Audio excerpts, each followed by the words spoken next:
Hello, this is Phoenix Within. This is an unscripted recording. The next level that I am expressing in my videos, I am laying another foundation down. Essentially, the essentials and to the advanced, with the planetary being discussions done for right now. Those foundations have been laid down. Now, the next level from here is love. Love is well known. Everyone is most definitely familiar with love. But what is essentially love in its natural, pure, and honest, eternal form? Love is not a, quote, binding contract. For instance, someone, I guess you could say, called Max. Terrible example for a name, but anyway, finds what he thinks is love. Now, the general reaction when love is found, usually in the beginnings of love between two persons, is authentic and very good. There's a purity, there's a glow, there's a harmony, there's a realization between those two beings that is flourishing. Even when they are apart, even when they might be working, they are still feeling each other. They still feel their lover's presence, their essence, and they might go a lot through the day, or maybe not so much, is thinking of ways of making their lover happy or a surprise. Love is fine in its beginnings. But the examples of which the first one I mentioned is the binding contract concept, is the reaction to love in a territorial way. In other words, the man in the relationship usually takes the dominant role. This is still evidence of the primal reaction. And there's a sense of control. There's a leash concept. And there is even the reaction of if his lover does anything outside of her interest of him, the reaction is usually not good. Love is freedom. And light workers express love. They will nearly 99% of light workers will say that the universe expresses love.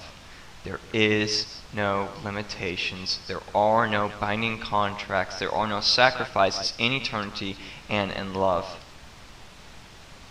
Essentially, I guess the question is then, well, what would be the right way to express love? Naturally. You can't be selective on how you want, you as in who this pertains to, and if it does not pertain to you, then you are simply listening and reflecting. You simply cannot have rules and controlled systems on another being. It is as if to have a magical contract to where this being is limited and will even be judged and even punished for going outside of the territorial ring. This is why love and relationships, at times a hostility occurs. Jealousy is a pretty fair example, but I'm talking about more of the examples of the anger, the rage at times that persons express when the, quote, contract is breached.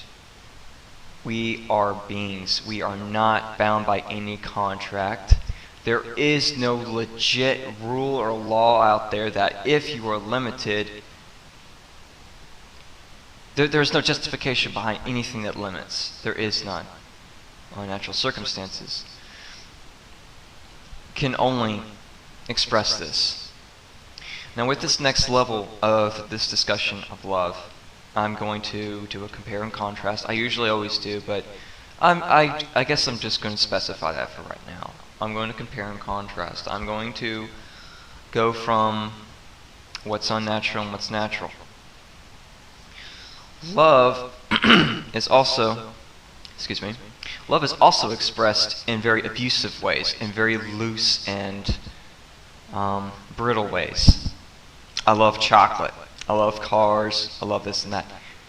Many of us know this example, and many, I think, of you do realize there is an abuse of this very, very precious word. But do you realize that love itself is a being? Most would say if they could not love, they would not be living. Words are not just words. And if they are just words, then that is just emptiness. Words are living. They are. If they are not living, what would be the point? Do we have to see a word take on form of any sort? Our words themselves take on forms. They take on actions, and they create actions. They create ways of sharing with others. They create an abundance and enhancement of life of another and others if they choose to share. Words are alive, and they are connected to beings. All words that transpire, all words that reflect an eternal purpose and potential. Love being the most key, but also the most neglected and most abandoned. Who is loving love? Who is loving love? Because many are using love in a selfless and selfish way. Selfless, as in, I love my car, oh gosh, I love these curtains, they would look great in my room, etc. The selfish way would be the relationship factor. Max telling his lover that he loves her and he wants to be with her forever. That's fine, if it's possible. There's got to be a realism. And if his lover does anything outside of this territorial ring, the reaction is in a 9% ratio and generally not good. And then there is the other example that love is not being loved truly. I love myself. And when I say this, it is because I have my own relationship and my own beautiful understanding of what love is. Love is not desire, although it does generate desire. Love is another spectrum of life, another spectrum of being.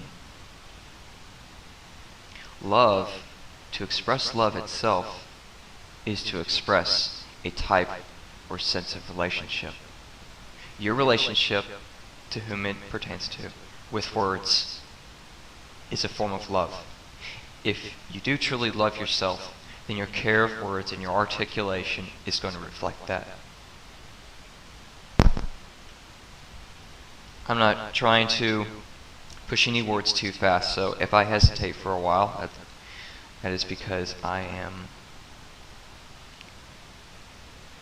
speaking to you on levels that are not just true, but levels of very true realism, but also to express that when we see the hybrid existence become within this spectrum that we know is around us,